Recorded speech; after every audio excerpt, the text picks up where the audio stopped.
జై శ్రీకృష్ణ. ఏదైనా శుభకార్యానికి వెళ్లే ముందు పెరుగు, పంచదార కలిపి సేవించడం చాలా ఏళ్లుగా కొనసాగుతున్న సంప్రదాయాలు లేదా మూఢనమ్మకాలలో ఒకటి. ప్రాచీన కాలం నుంచి ఈ సంప్రదాయం కొనసాగుతోంది.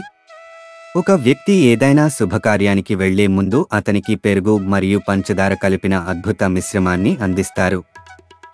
దీన్ని సేవించడం వల్ల ఏ శుభకార్యమైనా చాలా సులభంగా, ప్రశాంతంగా పూర్తవుతుంది. ఉదాహరణకు, ఈరోజు కూడా ఒక శిశువు మొదటి తరగతి పరీక్షకు వెళ్లబోతున్నప్పుడు అతని తల్లి తన బిడ్డ మొదటి స్టాండర్డ్లో టాప్ ర్యాంక్ సాధించడానికి మూఢనమ్మకమైన పెరుగు మరియు పంచదార కలిపిన మాయా మిశ్రమాన్ని అతనికి ఇస్తుంది. ఆమె త్రాగడానికి ఇచ్చిన మాయా మిశ్రమంతో శిశువు ఉత్సాహంగా ఉంటుంది మరియు శిశువు సంతోషంగా పరీక్షకు వెళుతుంది. ఇప్పుడు ఒత్తిడితో కూడిన నేర్చుకునే ఈ యుగంలో సెమిస్టర్ మరియు గ్రేడ్ మార్కింగ్ ద్వారా మొదటి స్టాండర్డ్లోని పిల్లలందరికీ A లేదా A+ గ్రేడ్ల ద్వారా రివార్డ్ ఇవ్వబడుతుంది. తమ పాఠశాల యొక్క అద్భుతమైన బోధనను నిరూపించడానికి విద్యార్థులందరికీ మంచి గ్రేడ్లు ఇవ్వడానికి పాఠశాల వెనుకాడదు. పరీక్షకు ముందు అమ్మ తినిపించిన మంత్ర మిశ్రమం నుండి మంచి మార్కులు వస్తాయని శిశువులు అనుకుంటారు.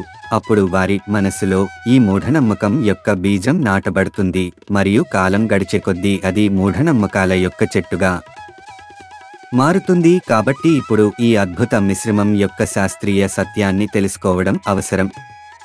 ఆయుర్వేదంలో పెరుగు ఔషధ గుణాలతో అత్యుత్తమమైనదిగా పరిగణించబడుతుంది. పెరుగు అనేక వ్యాధుల నుండి ఉపశమనం కలిగిస్తుంది. ఇందులోని లాక్టోబాసిల్లస్ అనే మంచి బ్యాక్టీరియా జీర్ణక్రియను మెరుగుపరిచి శరీరానికి చల్లదనాన్ని కూడా ఇస్తుంది. చక్కెర గ్లూకోజ్ యొక్క అద్భుతమైన మూలం.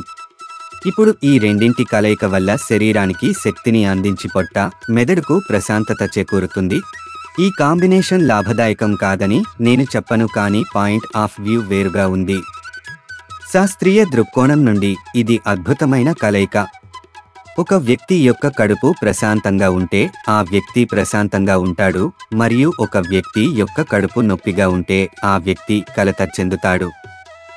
ఈ విధంగా పెరుగు కడుపుని ప్రశాంతపరుస్తుంది, తద్వారా వ్యక్తి బాగా ఏకాగ్రత సాధించగలడు. చక్కెరలోని గ్లూకోజ్ శరీరానికి శక్తిని అందిస్తుంది, తద్వారా వ్యక్తి మనశ్శాంతి మరియు శక్తితో వారి పనిని చేయగలడు.